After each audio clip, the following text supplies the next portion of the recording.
From nearby, Yanatan smelled damp earth and wood, and looked up to see the thin, silvery smoke of a god hearth rising into the sky.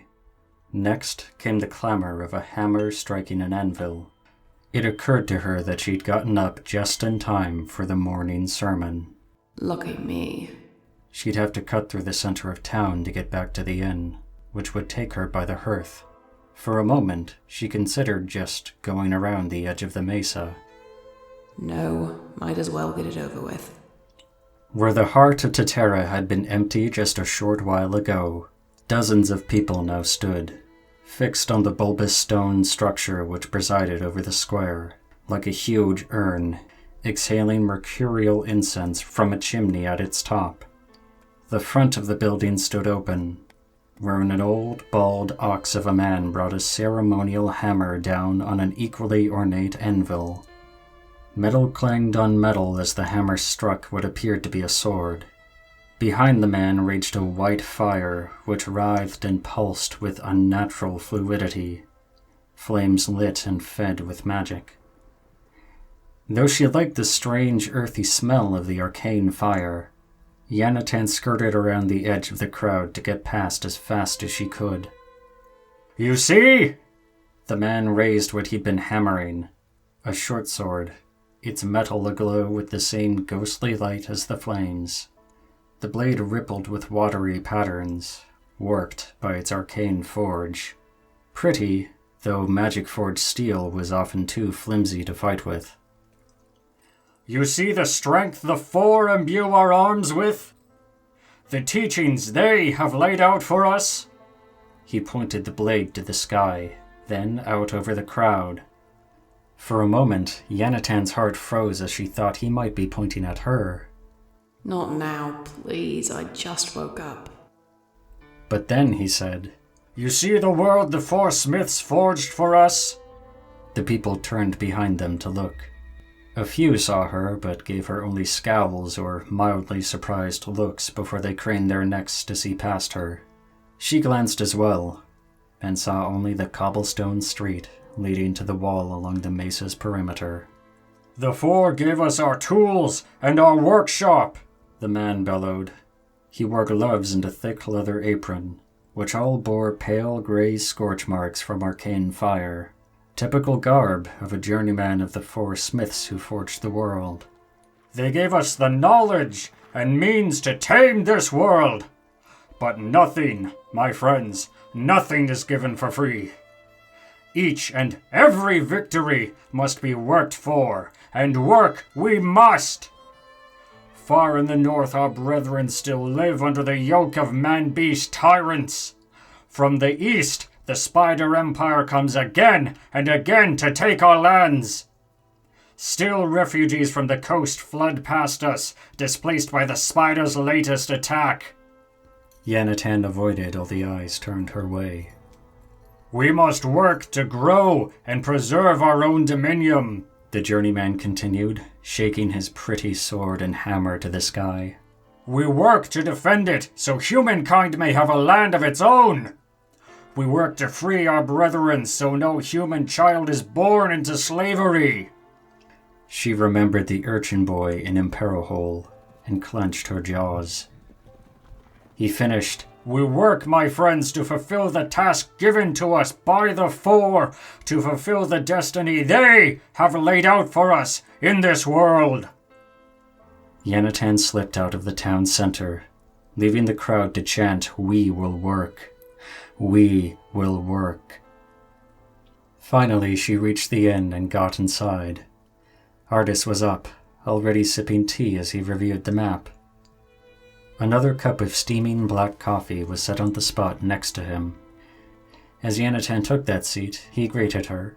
"Morning." Morning. She took a whiff of the coffee. Its electric scent alone was enough to perk her up a bit. Any sign of the lads yet? "Not yet. What do you make of them?" They seem solid enough. Save for that Kassandro. Aye. Think he'll be clean today? His tea smelled sharp of peppermint. "You'd better be." Soon afterwards, Kassandro did join them, once again in his once fine vest and breeches, with a round steel shield and a quiver of javelins on his back, a short sword on his hip, and a scowl on his face.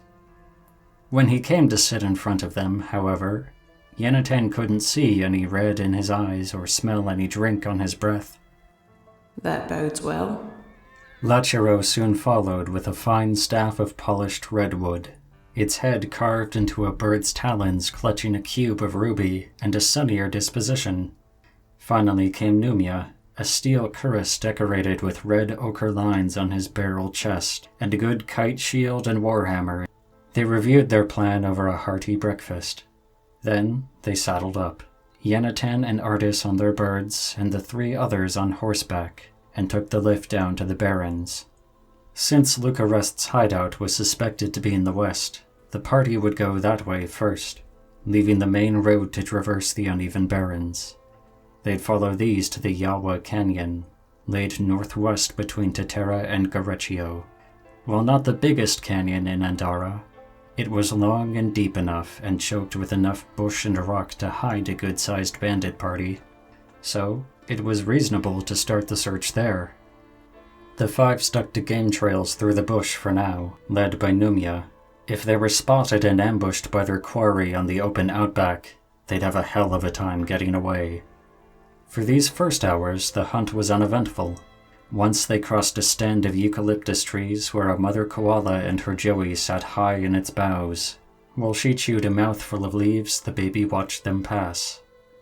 Later they spotted a cloud of flies over some underbrush, a few yards off the road. Between the fetid stench and red stains on the bushes, it wasn't hard to guess what interested them. Yanatan, scanning the trees and brush, was distracted from her vigil as Kassandro fell in beside her. He'd pulled his scarf up over his head to protect it from the sun, and his horse, a charger with a brindled brown and auburn coat called Mosaic, snorted as Toby peered down on him. The bird's not good with horses. And Mosaic doesn't like birds.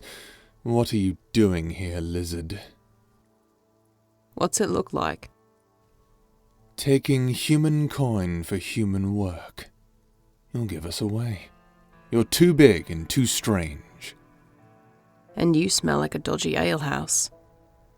He took a swig from his water skin. As he did, his face screwed up a little, like he deeply wished the water were something else. Your accent is Andaran. Aren't you supposed to live somewhere far in the east? Why aren't you there?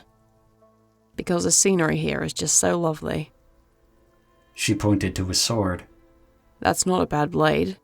You got coin? Kassandro tensed. Sensing she'd hit a nerve, Yanatan asked, What are you doing here then?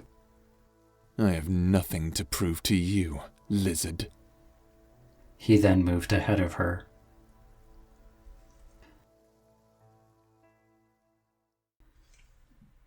Hello, everyone. I hope you enjoyed this excerpt from my debut novel, Driftwood Empire. Speaking of which, I've got some exciting news. On January 18th, 2022, I self-published this book and finally put it out into the world, which is insane to think about, actually. So, to celebrate its upcoming first birthday, this week, Driftwood Empire is going to be on sale at half price. From January 16th to January 23rd, you can pick up the paperback for just $4.49 USD, and the ebook for just $1.49 USD. That's cheaper than a cup of coffee nowadays. You'll find the links to that in the description below. Thank you so much to everyone who has bought and read Driftwood Empire so far. From what I understand, the book has actually sold well above average for a self-published debut novel, and I cannot thank you all enough for that. It really does mean a lot. A very special thank you to AELSWYTH Audio, Good Boy Audios, and the LUSTRI VA for lending their voices to these excerpts as well. I'm so sorry to them it took me this long to finally make this video. Seriously, I reached out to them for their lines almost a year ago, and they probably don't even remember doing this anymore. It was absolutely just poor scheduling on my part. Anyway, thank you again. I hope you enjoyed and that you decide to check Driftwood Empire out. And stay tuned for updates on Onyx Crown Book 2, Where Eels Sleep. Bye-bye.